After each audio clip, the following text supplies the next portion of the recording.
भारतीय रेल सेवा, जिसे भारत की धड़कन भी कहा जाता है। भारत में मौजूद किसी भी व्यक्ति को अगर देश के एक कोने से दूसरे कोने तक जाना हो तो भारतीय रेल, इंडियन रेलवेज उसके लिए सबसे बेस्ट ऑप्शन में से एक होता है। भारतीय रेल हमें हमारे गांव तक पहुंचाता है, शहर तक पहुंचाता है, भारत के हर एक वो हिस्से में पहुंचाता है जहां पर लोग जाना चाहते हैं। जो लोग अपनों से कई सालों से नहीं मिले होते हैं, भारतीय रेल उन्हें अपनों से मिलाने का काम करता है। मगर कई बार ऐसा होता है कि सबकी यात्रा हैप्पी जर्नी वाली होती है, मगर कई बार सबकी यात्रा मंगलमय नहीं हो पाती है।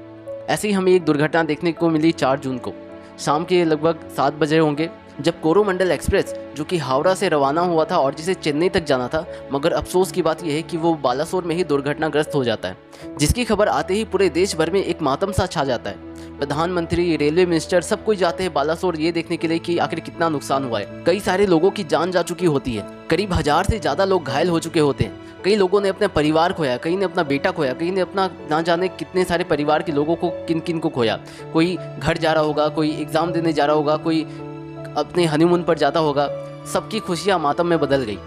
मगर ये गलती हुई कैसे? भारतीय रेल, जो कि पूरी दुनिया की one of the most busiest railways network में से एक है, और सब लोग हैरान थे कि आखिर इतने अच्छे सिक्योरिटी सिस्टम होने के बावजूद आखिर इतनी बड़ी घटना कैसे घट गई। सबका सवाल एक ही था कि आखिर रेलवे कर्मचारी से कोई गलती हुई या फिर कोई सिस्टम में गलती हुई। तो देखिए हुआ क्या था कि इसमें बीच की जो ट्रेन है वो कोरोमंडल एक्सप्रेस है। अब इस ट्रेन को सीधे जाना था, मगर ये ट्रेन सीधे ना जाकर बगल में खड़ी मालगाड़ी के लूप लाइन में चली गई और आयरन के कंटेनर से भरी मालगाड़ी से टकरा गई।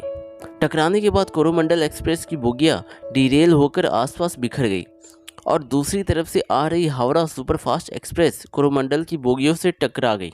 और ये 2004 के बाद अब तक का सबसे बड़ा हादसा था। यहाँ पर 3 ट्रेनें आपस में भिड़ चुकी थी।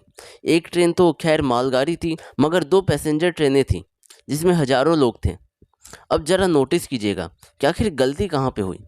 अगर हम रिपोर्ट्स की माने तो इस हादसे का कारण इलेक्ट्रॉनिक इंटरलॉकिंग सिस्टम को बताया जा रहा है, मगर शक की सुई दूसरी तरफ भी जा रही है। रेलवे मिनिस्टर अश्विनी वैभव जी का ये कहना है कि जिसने भी ये किया है उसने पॉइंट मशीन के कॉन्फ़िगरेशन ट्रैक को बदला है। कोरोमंडल एक्सप्रेस को सीधे निकल जाना था, मगर उसका ट्रैक चेंज होकर दूसरी तरफ किया गया। जिसने भी ये घटिया काम किया है उसे बख्शा नहीं जाएगा।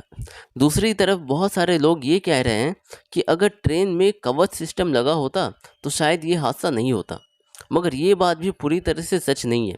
कवच सिस्टम तब काम करता जब एक ही ट्रैक पर 2 ट्रेनें एक दूसरे की तरफ आती रहती। मगर जरा इस सिनेरियो को ध्यान से देखिए।